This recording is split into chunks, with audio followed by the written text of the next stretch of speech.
Hey, this is LOA Today, the Law of Attraction show.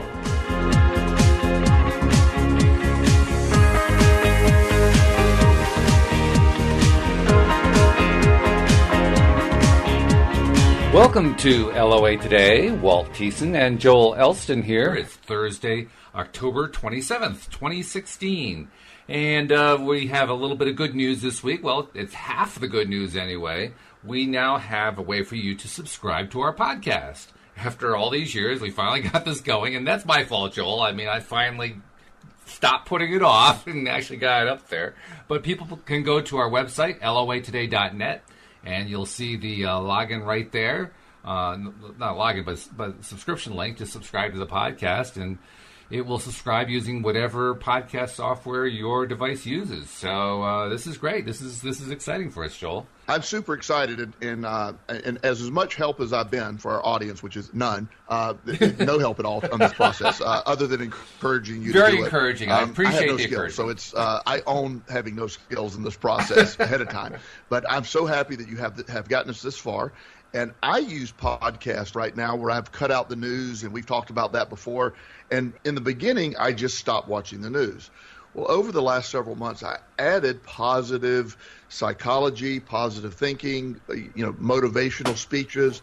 And one of those through YouTube, and I find positive podcasts that I download, and throughout the day in my free time, I listen to those, and I use it as continuing boost during the day. So the fact that we now have that available, hopefully people will be able to use it the same way. Our ultimate goal has always been with doing the radio show is, first of all, number one, you and I get a lot out of doing this every week. But second is I envision this concept of law of attraction, positive thinking.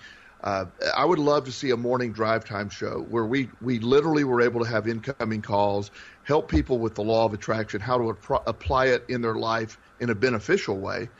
And imagine walking in the door to work when you've just been uplifted with an incredible story of someone using the law of attraction, instead of listening to your morning show or the news with whatever our amazing presidential candidates are talking about. Nice descriptive adjective. I like that. Amazing. That's very good. They are amazing. I'm amazed every time I see a snippet come through. I'm amazed that they're our candidates. But it is an exciting time for LOA Today. It is part of our evolution. So great job on your part. And as our audience starts to tune in and subscribe, hopefully you'll see the benefit of listening to our content, or positive content, and our content is positive, throughout the day. There are several things. If I've had several of the podcasts I've listened to multiple times from other providers that help me when I get in difficult times mentally, and it helps me pull me through, helps me come out on the other side, and I hope we can do the same for people using that new system for us as well. Oh, absolutely. I mean, that's one of the main things that drives us to do this, besides the fact, like you said, that we get so much out of this personally. I mean, this is fun. This is something I look forward to every week on Saturday when we record this, and I know you do too. But it would also be great to be able to help other people. That's why I share your dream of being able to do the morning drive show. And wouldn't that be great, having people calling in and just talking about all this stuff, positive psychology and so forth. And you're 100% right. I mean, wouldn't that be also great to replace all the negativity of the news and our wonderful presidential candidates and all that? Good stuff that could actually be a whole lot better by staying on the positive side. So, yeah, this is a big step forward. The only thing that's missing, I said it was halfway done. The part that isn't done yet is I've tried to submit it to Apple iTunes so people can find it through their iTunes store. And I keep running into an error whenever I do that. And I've isolated all the errors I can find, and it doesn't seem to be at my end, so it seems to be at Apple's end. And I've put out a couple of feelers. I'm hoping Apple's going to resolve this really, really soon, because I'm pretty sure it's at their end, not at my end. But hey, I've made mistakes before. It could be at my end too. But everything I've checked against says, yeah, you're fine. So I get that often enough, Joel, and I think I'm fine.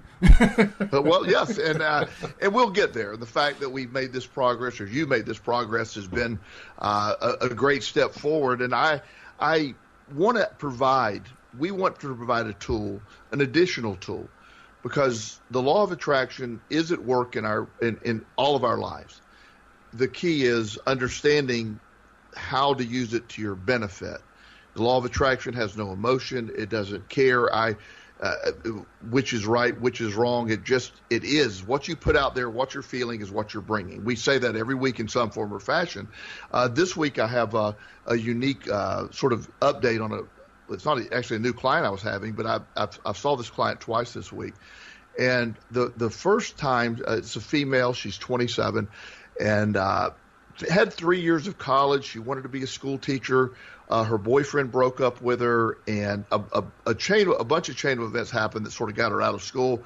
And she was doing substitute teaching and feeling her life. Her family brought her to me to sort of bring things along. And we sat down and we started talking, and I asked her to tell me what was going on.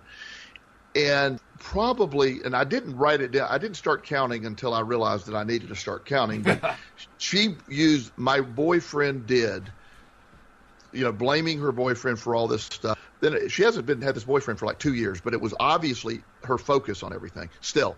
And by the time I started counting, she mentioned him in our 45 minutes before I started talking. She mentioned him 39 times, and always in the context of what he did to her. And I'm not defending him. He's not a nice guy, but that's not the point. Yeah, the point is she's stuck on something that ended 2 years ago, and yet it's still she's focusing on once a minute. Right. Wow. And so that was her world. So, I interrupted her. She could have talked for 3 hours, giving me this story. And I said,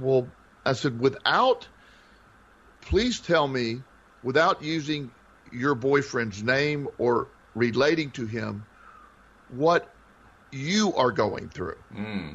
And she looked at me and she said, she started to talk. She said, well, everything I'm going through is because of him. And I said, so you've given him all this power. And I actually turned it around on her by the time. I said, you are feeling this because you're allowing this. You are responsible for these feelings. She literally stormed out of my office when I called her responsible. And so it's hard. It is hard to face it sometimes. And as she's going, I apologize. I'm just trying to, and she just wouldn't hear it, and she left. So I thought, well, there goes a client. Yeah, right. About 2 hours later, I get a text. She said, I probably needed to hear what you had to say. Can we talk again this week? So, wow, good for her. So Thursday morning she came in, and we started off. She said, I apologize for walking out. She said, deep down, when I left, I was so mad at you for saying that, but it hit home for so real. And so we got into the understanding that I explained to her. She bought into it very quickly. I said, you are responsible for your feelings. No one can make you feel anything unless you allow it. You are in charge of your perspective. I said, we will not use anyone else's name the rest of this session, and we will talk about what you can do to change your life. And she said, well, I'll try, but it's really hard. She said, the last 2 years since I broke up with that person we're not going to mention, it has occupied every moment. I dropped out of school. I put my life on hold. I did everything as I focused on that. I said, exactly. That's our problem. She went to a psychiatrist who gave her an antidepressant, which did nothing. She went to a psychologist that told her she needed, I forget what she told her, something that didn't work. But now this is the first thing that started resonating with her. I said, there's nothing wrong with you. It's you are stuck on a narrative that will haunt you forever until we stop this. Can I just vent for 1 second? Sure. I just want to send a note out, a verbal note out to all psychologists and psychiatrists, particularly psychiatrists, because they're the ones who prescribe stuff, who are in the field of helping people with issues of this kind or of various kinds, many of which are quite serious. It seems to me that the standard behavior of a psychiatrist is to issue a prescription, usually an antidepressant. And I would like to ask all psychiatrists to please stop doing that. That's all. End of message. Well, and Walt, that was the message to tell you that unfortunately, and getting on a side note, and as you know, my ADD's really good at doing that. It's probably my fault. I helped you do it. You did. You walked me right down that path. You know what you're. but with psychiatrists, the profession has changed years ago. I have a colleague who is a mentor and a hero of mine. It's Dr. Sherman Master, and he is a longtime psychiatrist in the Richmond area, well known nationally. And he is the only psychiatrist that I am aware of that spends an hour with each patient. Really? Yes, every time. Wow. He provides counseling and medication if needed. He is anti-medication unless it is needed. I also know that's a rare psychiatrist. He deserves applause, man. Also, 84, very sharp, still in practice. I wish he would train people, but the problem is the way insurance works is he doesn't take insurance because he's been at it so long. He has a long following. But if he were a new doctor, he would get reimbursed either $75 or $100 or whatever the fee is an hour from insurance, whether he spent 5 minutes or an hour with a patient. Wow.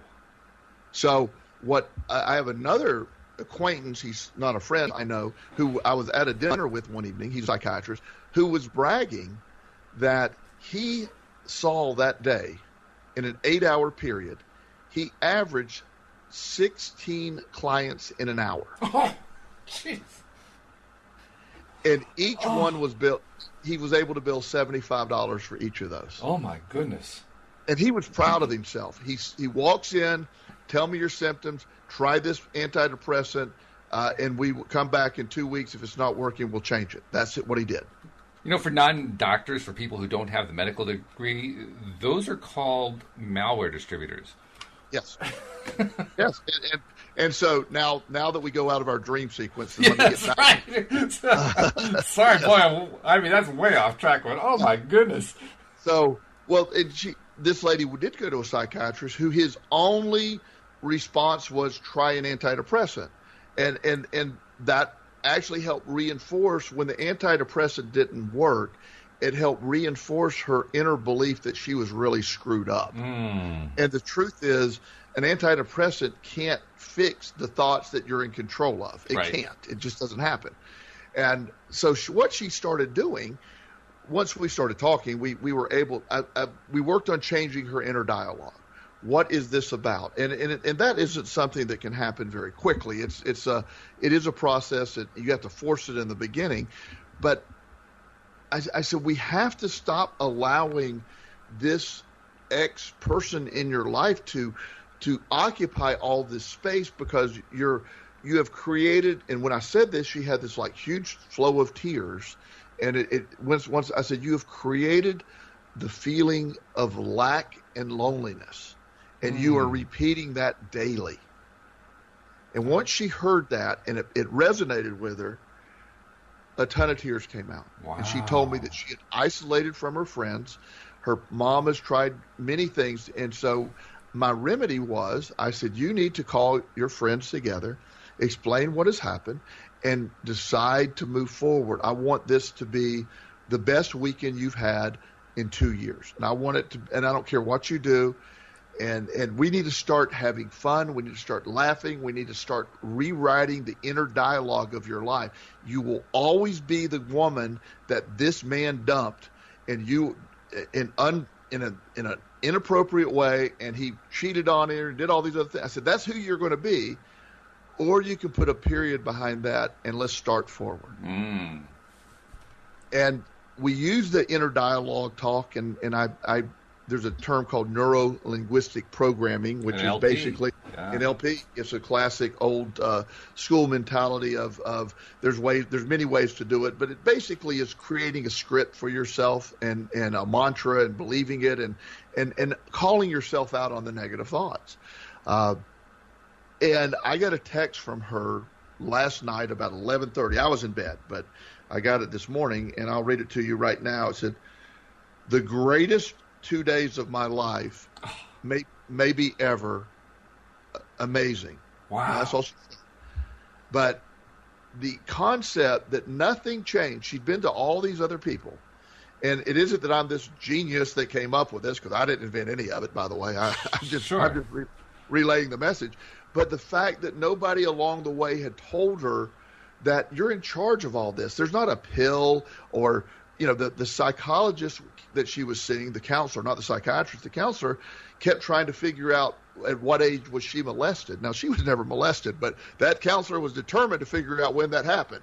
And it was frustrating because she kept saying, I'm pretty confident that never happened. He goes, you're covering it up. That's what all this is about. And it's just like, wow, it's this whole idea that the victimhood mentality that is sold by psychology and a lot of psychologists, psychiatrists, the medical world, when in reality, she simply had a tool that was at her disposal from day one. Just like the Wizard of Oz, when Dorothy could click her heels together at any time and go home. Yeah, right. It's the same thing. You can change your perspective at any point in the day. You don't need a magical event for that to happen. Well, it is a magical event, though, when you do change the perspective. That part is magical because it's amazing how many things change. Right. In fact, one of the things, though, and not to argue semantics with you, it is a law. It's not magic. It's a law. It's what happens. It is built in. It's no different than if you get a virus in your body, the body's incredibly strong. It goes and attacks it. It's what it does. From an outside, it does look like magic to the outside world. My body can heal itself. That's magic. It's just what happens. And this is such a great tool that is so underutilized by so many people, and it is compounded daily. We talk about the negativity of the news. We talk about the negativity of the presidential campaign. And the world, the feeling that the world is coming to an end is what they're selling. All this is falling apart on us, and it's unraveling at every end. That's what they're selling. Yeah, I've also wondered why it is on the ballot they don't just list Chicken Little for every single line on the ballot. Well, that's who they all are. I think that's pretty much it. we just need to, instead of calling them Republicans or Democrats or even Libertarians or whatever, what we need to do is just have, these are all the Chicken Little candidates. Now, which perspective the world's going to end depends on which, the liberal or conservative spectrum, but it doesn't matter. They're the Chicken Little candidates. And we don't even have to worry about whether it's the chicken or the egg that comes first. It's whether it's Chicken Little A or Chicken Little B who comes first. It's the same dialogue. And I had another event this week where I was working out with several friends. And what I love about my gym environment where I work out is there's multiple walks of life. There's young people, old people, gay people, straight people, dumb people, smart people, white people, black people, all kinds of stuff, and we all get along incredibly well. In the gym, there's nothing divisive at all. It's amazing, that environment. The world should operate like the gym operates. And so I was walking by these two guys I know. They're Caucasian, 45-year-old men, been in the gym forever, worked their whole life, and so I heard them say, they were debating back and forth. One was for either candidate, and they both were saying, well, if this one wins, this is the end of our country. And I knowing better, I couldn't shut up, and I had to just go by with a, really? I said, you really believe that? I said, I know it's so hard to hear this. I said, because it's not what you're being told. Neither candidate, if elected, is going to get much done, just like the last candidate that was elected didn't get much done. Heresy! No. If candidate A, and it doesn't matter, you can fill in the blank. Of course. But if candidate A wins, this candidate is going to take us to war with Russia. The other is going to take us to war with China. And it's like, really? I mean, come on. It's so silly that you're stuck on what is being told to you by the talking heads. Well, it strikes me there's a very, very large synchronicity, if you will, between those two gentlemen in the gym and your client.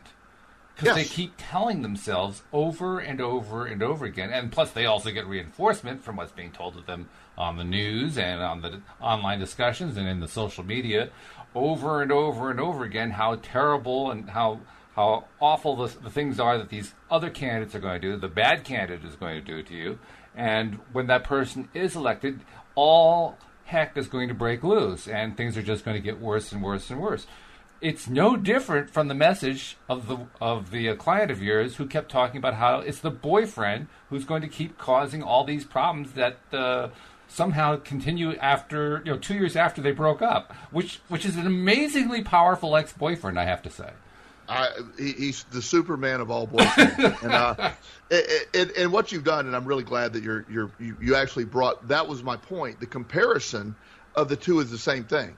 It's taking place where you're allowing an occupying thought to affect your reality, and the truth is, your occupying thought is not true. And as you and I think it was last week, I was sharing with everyone the blessing of a new foster child that I have in my home. Oh, yes. What an amazing young man he is. And I'm so impressed with him. He's brilliant, and we have an incredible time together. I've already am very fond of him. But one of the things that I've noticed with him, and I've worked with some very difficult children and adults over my career, he offers very little, if anything, that I've seen. Just again, a very together kid. But one of the things I had worked on very early with him is when he would say something negative, a few times about himself. Mm-hmm. Well, I'm not good at this, or I'm not this, and I'm like, first of all, you're brilliant. And I said, I want that to be, you're brilliant. I'm helping him. I'm helping him change his inner dialogue to not allow the victimhood of what he's been through, whatever he's been through, a lot. Anytime you end up in the system like he's ended up, you had to go through a lot. But sure. And so he said, something's wrong with me, or I forget the wording of that. And I said, there is nothing wrong with you. We're stopping that. And so he's telling me when he almost slips, he goes, I know there's nothing wrong with me. I know there's nothing. Oh, that's great. And so we're working on that because first of all, that's how I see him. That's how I'm expecting him to be. That's what I'm witnessing take place. And he's now living up to that expectation for himself. And all three examples that I just offered, from my client to the guys in the gym to my foster son, it's just ways that you can, my foster son's using an example of how to change the narrative from the outside, whereas the others are allowing the narrative to create their reality, and the reality is the movie The Matrix was so incredibly right. It's just, it's just a different way, a little bit different, but the idea that the reality is being dictated to them, and you don't have to allow it to happen. Yeah, unfortunately, we don't have to choose between a red pill and a blue pill in order to make that decision. All we have to do is just... Ironically, the red or blue candidate is sort of where they're making. Oh, well, that's true. Yeah, so, I hadn't thought of that. Yeah, I just envisioned that when you said it, but it in a sense that you're like you're saying, we don't have to actually take the pill. We as much as we have to just say, I get it. I understand that what exists. Anybody that's listening at this exact moment, I want you to take in consideration. First of all, finding us is relatively hard. Hopefully that changes in the future. But you stumbled across us somehow. They're at this moment, about halfway through our hour-long broadcast. You're listening to this moment. And be sure to subscribe so you can continue to find us, because otherwise you probably won't find us again. Exactly. It'll be a blessing if you do. But at this moment, everyone listening, including you and I, we have the ultimate power of control over our perspective. Not another creature on the planet has their perspective that remains in their control. We control that. Your reality is created by your perspective. And by allowing yourself to force your perspective into the positive things you have going, and allowing that that attacks the law of attraction, attaches to the law of attraction, and pulls more of that back of what you're wanting. If you're like my young lady client, if you spend 2 years of lacking and being lonely, and that's your sole focus, all you're inviting is lack and being lonely. When you think about it, how could she be anything else if she's focusing on that? I Right. mean, even if you put the law of attraction aside, which is really impossible to do, but even if you were mentally to put it aside, how could she possibly focus on anything else if she's spending all her time focusing on the thing that she doesn't want? Well, and I like what you said. Whether you're calling it the law of attraction or whether you're calling, it's what's occupying your thoughts. Yeah. let's forget the concept of the law of attraction for a moment. And if your sole thought is occupying, it's people, money issues. I know people that all they can think about is not having enough money. Well, how can you not have, that's it. You're not, you're not, when you're operating out of fear. Years ago when I was gambling really bad in my middle of my gambling addiction, I had, I discovered a phenomenon that I don't understand. I do now, but at the time I didn't. When I first started in my downward spiral of gambling in the beginning, it was incredibly easy. I won all the time. I won and laughed at winning, and I didn't know how to win. I've won $1,000 by actually betting on the wrong dog race. And I love that one. That's a good story. I had a system where I bet this guy 5 football games on a Sunday. I said, look, I'll tell you what, you just pick all the games. Tell me which side you want. We'll bet $100 on each game. I won all the games. And so, I was laughing at how easy it was to do early. But as I became more drawn into it, and then I started looking at it more, and then I started losing, the laws of statistics, were catching up, and my perspective then started getting scared. In the end, Walt, I couldn't win. I probably went 2 months without any win of any type. I lost 10 football games out of 10 on a Saturday once. Wow. That's possible. If I'd have bet the other way, I'd have been 100%. I mean, it was amazing. Yeah, right. and so, but I was so scared, and the saying, scared money never wins in gambling. Sure. And scared money never wins, period. When you're down to your last $100, that $100 disappears incredibly fast. No more money showing up. And, I'm wanting desperately for our audience to understand that the power to change this stuff, it isn't as simple as, it's very frustrating. So I don't want to present it as you're dumb because you're not doing it easily. I'm wanting to present it is incredible. It's so easy. It's incredibly difficult. Yes, that's a good description. That's yes. a very good description, because no matter, you don't have to be a gambling addict. It can be anything in your life that you're having trouble, that you're stuck on. And yes.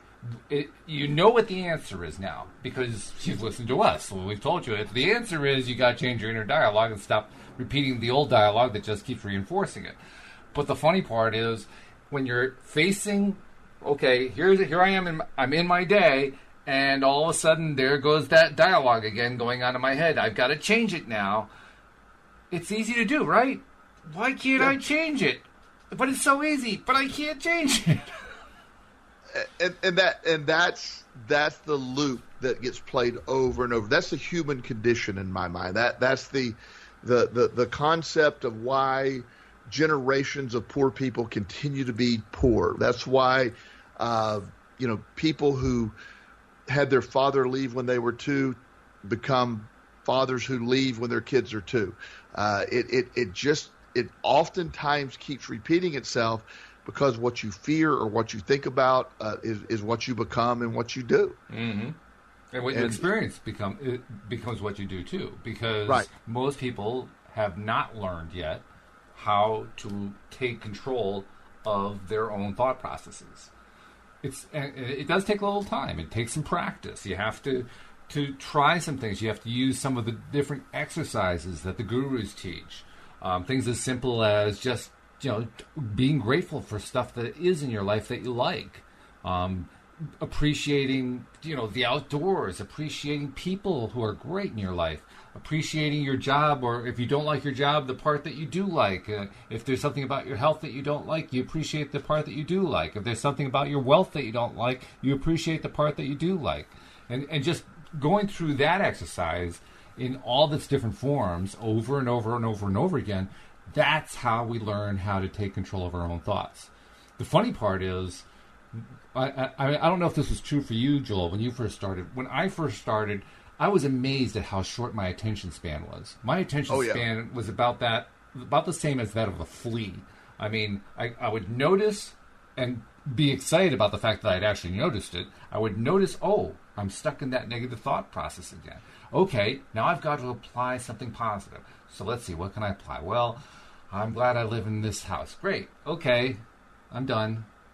And that was it. The thought process was done. And now I'm right back onto the old, stream again. It takes some time to actually start to believe that, yeah, I can regularly throughout the minute and then throughout the hour, I can actually regularly stick to what I want to be thinking about and not let that subconscious mind just keep taking over. Well, and that's part of the development of whether I almost equate it to learning how to meditate. When I first started trying to meditate, I could not last 8 seconds probably before my mind would wander. And I eventually built it up where I can meditate pretty well for 20 to 25 minutes, which is great in my world. Mm-hmm. But it's the same thing like you're talking about with the attention span. Yes, I can give a moment of gratitude, but when I immediately fall back behind the gratitude into the same old way of negative thinking or even neutral thinking, not even realizing that I'm negative, then it's sort of you can't expect 7 seconds of a positive to change the day. It just it's overpowered by the negative. It reminds me too. Abraham Hicks talks about the duration that it takes before things start to happen, and they say that if you want to change your thought process, change it by focusing on it for 16 seconds. And if you want to make it a permanent shift so that the flow starts to go, focus on it for 64 seconds. Now, I don't know where 16 and 64 came from, but those are the numbers they gave. So I remember starting to try it. And 16 seconds was a long time. 64 seconds, I mean, it's a minute and 4 seconds, but when you're trying something new, that's an amazingly long time. Oh yes, it's especially for those who have attention issues or it's tough for anybody. But for me, I've never had attention issues, believe it or not. I've never had ADHD, but hey, I still had a problem with this. Let me tell you. That's what I'm saying. So people that don't have it find it difficult. Those that do have attention, my 16 seconds is probably your 30 minutes. So that it seems like that, doesn't it? It just seems like, oh my God, is this ever going to end? Right. So, but the exciting piece of all of this, when we start talking about, all that takes place in this for example, this young lady wasted 2 years of her life and instantly it happens as fast as you can allow it to happen. And she's already had the best day of her life, in the last couple of years, maybe ever. And all because she's living, she took the chains off. The chains of this, we have the key. We operate with the key inside of us at all times. Mm-hmm. And, we are our own jailer. And that is a very, very tough pill to swallow because it's so much easier to blame the boyfriend or the presidential candidates or the system. But reality is us. Blame the employer, blame the society, blame the economy, blame your spouse, blame your kids, blame your parents. It's so much easier. I'll see people say, well, I hear people talking all the time, and just in general, and somebody said something the other day about how bad the economy is, and I'm going, is it really? I'm not trying to be smart. Is it really bad? I don't know. Maybe my personal economy is not bad, and that's so I'm grateful for that. So I'm not trying to be judging of other people's situation, but I'm like, is it bad because you think it's bad, or is it really bad? And I know there's challenges for many people, so I'm not trying to say that every situation that is very easy. It just comes to your perspective, and once you start down that path, it makes a big difference. Well, actually, also it's an opportunity because the one mechanism we're given to basically apply the law of attraction and to know when we're applying it to our benefit and when we're applying it to our detriment is our feelings, our emotional system. So that when stuff feels bad, that's a clue that we're not applying ourselves in a way that's most beneficial to ourselves.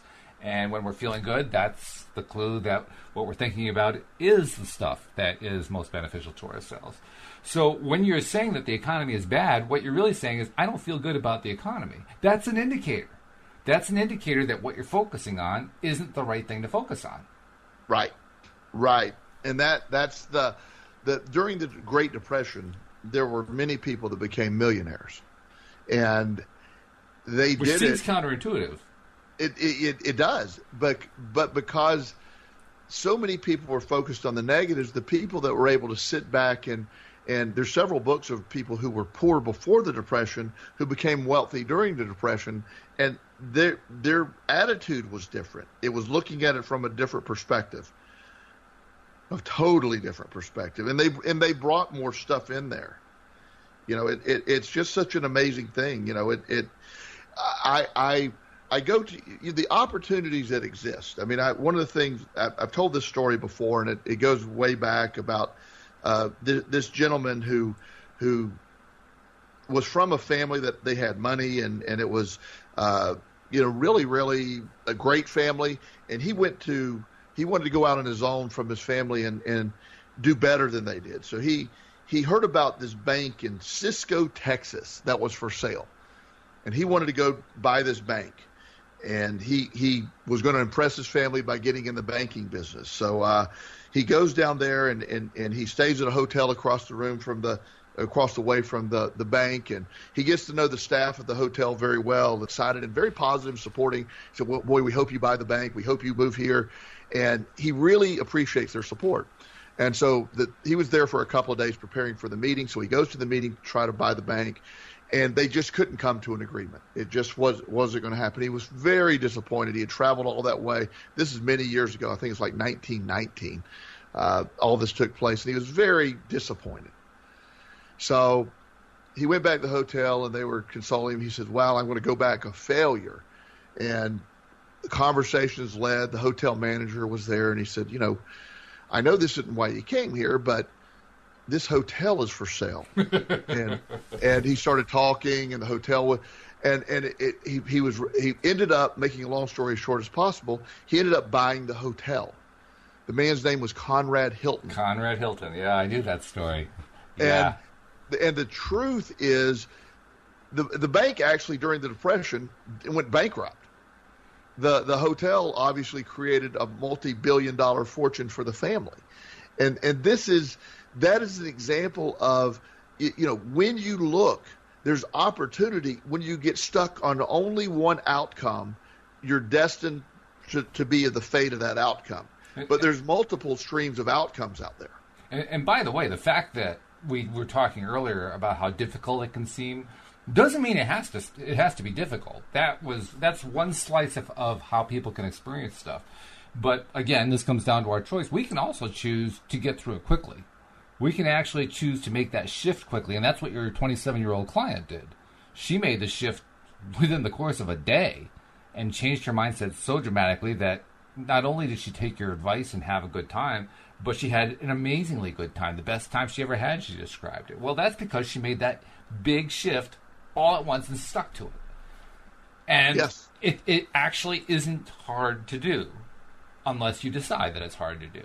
So in a sense, when we were talking earlier about how hard it is, I was doing that just because I've been through that and I know others have gone through it too, so I was commiserating.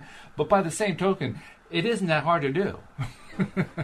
Well, the idea that I have always tried to realize, and I still don't do it perfectly, is the stuff that I create that I dread, I make it so much worse than it really is. Yes. And I know I'm a champion at that. Yes. I should have a welterweight belt. Well, I love my job. I love the fact that I do counseling. I'm very in tune with it. Most of my clients are very uplifting. I am excited when a session's over. I am a horrible guy when it comes to detail work like taxes and paperwork, and all of that stuff is just very frustrating for me. And the idea that I have to do detailed stuff. So, and with any job, you have some of that. So once a week, I have to make sure my notes are in order. I have to make sure my deposits are in order. I have to balance my banking account. And I have these things to do. And for a long time, I dreaded them and put them off until the very end. Mm-hmm. I've implemented a new technique to take the things I dread the most and make that the first thing I get done. Oh, really? And it helps because, first of all, it's never as bad as I'm making it out to be. It never. it's always something that I get done much quicker when I'm focused and when I'm able to do it. But when I'm dreading it, if I say, well, I'll just do it Friday night instead of Monday morning. So I get up early Monday morning. I get this done. It usually takes me about 45 minutes to an hour is all it takes. And it's done. And I feel good about it. So I'm changing my perspective over it. But for so long, those are the things that it just horribly invaded my serenity or my peace because, oh, God, I hate doing that. Oh, God. It's just making it worse. It's interesting that you mentioned the idea of doing it first and getting it out of the way because I've gone through similar kinds of thought processes saying, okay, I'm going to get it out of the way. And yet I find that under certain circumstances, I'll just let it drag on anyway, and I won't get anything done that day. What I have to remind myself is the second part of what you said. It only took 45 minutes. Right. This thing that is that I dread so much seems like it's going to take hours. But when I actually sit down and do it, it only takes 45 minutes. So when I start out my day, not only saying, okay, I'm going to get this thing done so it's out of the way, I also remind myself, oh, and by the way, it only takes 45 minutes. And one of the things that I am so grateful for so many things about, but especially since my foster care child and I call him just from now on, I refer to him, my son has come here. I've had to really step up my efficiency. Going from being single and really just having a very leisurely. I got to get up and be at the office at 10. I got to go to the gym today. I mean, get this done, whatever. To school, he needs to be out the door at 7:20 for school. I have a boom, boom, boom doctor's appointment. Boom, boom, boom. So a lot of people view that as, why would you invite all that into your house? And I'm like, I'm thriving on the structure of it all. I love the structure. The structure for me is where I thrive the most. So I have become more efficient. So if I have a window of time, I need to fill that time doing something productive or I'll never get everything done. Instead of waiting it's a silly example, but instead of waiting to the end of the day to empty the dishwasher, I need to empty the dishwasher while he's eating breakfast, I empty the dishwasher. I'm much more efficient now. So getting stuff done, I know I need to get it done because this week is going to have a lot of new opportunities, new challenges, and I got to be prepared for them, and I don't have time to be putting things off. So it's helped me a lot in that area. And isn't it interesting how it's so much easier to help ourselves on this type of thing when we're helping somebody else do it? Because that's what you're doing. You're helping your son. Yes. You're helping structure yourself in his life so that he can move ahead and get the things he needs to done to go to school and all the other stuff. And that helps you. Yes. That's pretty cool. And it does. Or I could look at that, the burden of it all. I could look at it that way. It's a real burden that I have to do this. Because in that circumstance, you want to be as unhappy as possible. Right. And so it works. It works. And, I find the fact that he's here has brought a lot of, I feel, and I've never felt old or felt like I've lacked energy. I've always had plenty of energy, but I even feel more energy now. His positive, solid, upbeat energy, his silly humor and all that, it is really very positive in my life. So the stuff that goes along with it that some people would perceive as negative, like increased structure, having to be more efficient, I don't think my house will ever be clean again. I mean, totally. I saw what you posted on Facebook. It was like the tornado had come through. Yeah, and so does that matter? I mean, does it even matter? And apparently not, because you obviously posted it with joy, so it didn't matter at all. It didn't matter at all, and there would be plenty of time to paint the walls when he's grown and moved on to college and. There'll be plenty of time to paint the walls and fix the holes and get new floors. Whatever you need to do, there'll be plenty of time for that. Right now, we're enjoying this process. So that's a positive, Walt, and that's what all we're doing. Live with every situation has a positive. I had a brief conversation. I'm going to go visit a gentleman who's in jail this next week. I had a brief conversation with his mother, and his mother had gotten this young man my book and sent it to him while he was in jail. Mm-hmm. And he sent her an incredible letter that is the first hope she's heard from him in a long time. He was so down and depressed. Well, he wrote this letter that she read to me, which put a lump in my throat, about how he has 9 more months in jail. And he wakes up every day and he says, I'm in a place where I'm safe. I have 3 meals a day. Now, admittedly, they're not great meals, but it's certainly not no meals. And I have my medical stuff taken care of. I have a bright future. I have a family who loves me. And she said he has started, while in jail, looking at the positive that exists in jail. He's a different person because he never understood the law of it. His thoughts were creating his reality. He's the same person at jail where he was on suicide watch every day, who right now is earned the privilege to work in the kitchen, which is a big leap. And he's excited about what happened when he gets out for the first time. That's huge. Because, well, it's huge on 2 levels. First, he will get out one way or the other. Right. But the way he's going to get out now, he's going to get out charging full speed ahead. And if he came out the other way, he would be coming out probably heading right back to the gutter that got him there in the first place.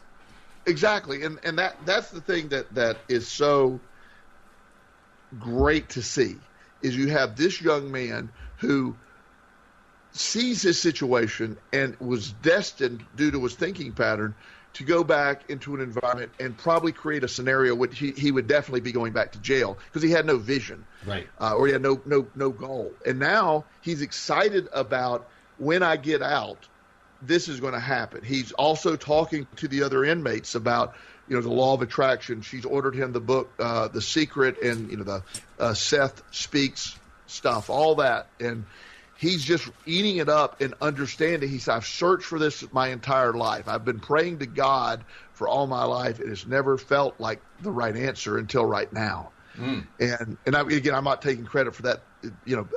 He saw the law of attraction with my book and is doing that. So I have the privilege of going and visiting him next week and really sort of reinforcing where he's at. But he's making a huge difference in an environment that most people can never imagine has the potential to be positive. Well, as you often point out, I think you sometimes do it on a daily basis on your Facebook posts, he came to the realization what you've always said. Your excuses are no longer valid, and they never were in the first place. Right.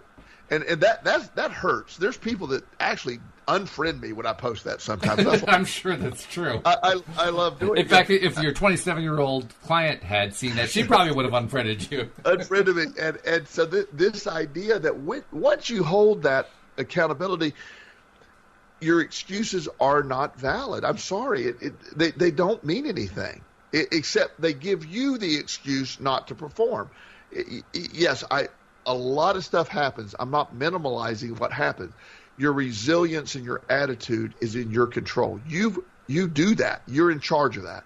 And once you really start living that, it's an amazing way to live. And if you feel like you should still be able to make excuses, all right, well, okay, make your excuse. You're excused. Now what? Exactly. What comes next? Because otherwise you're stuck on making excuses. Well, one of this week's adventures, and it did not affect me in the remote way the last time this happened, but I had another Comcast episode this week where my ongoing situation with Comcast, everything was fine. The last time it was really Comcast was part of a bad day. When they finally got it straightened out, and my previous month's bill was $141, exactly what I agreed it would be. Everything was great. This month's bill, nothing changed, was $378. Ouch.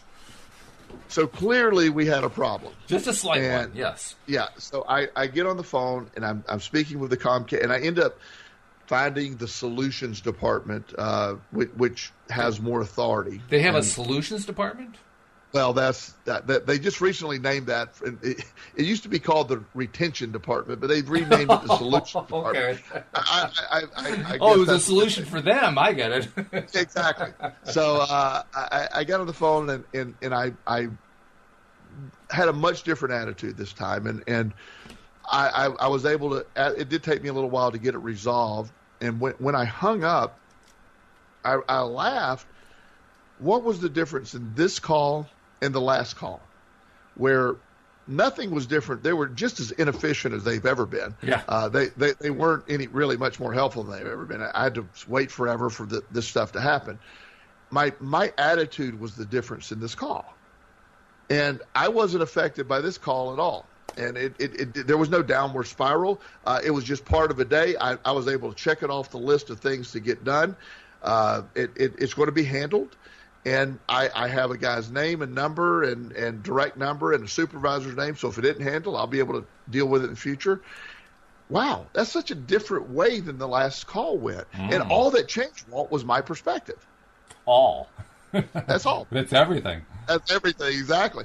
So the underlying within that is, having learned from the last time, I didn't need to make that call in the wrong mindset. I needed to make that call in the positive resolution mindset that I want to get this resolved. It's no big deal, regardless of they're not personally attacking me. The guys at Comcast, they don't, they're making a living like everyone else. The people I'm talking to are not bad people. Their system is a horrible system, but the people aren't bad people.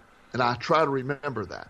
People you're going to be dealing with that cause frustration to you, they're operating within the boundaries of what they operate. There's good people, there's bad people, there's positive people, there's negative people.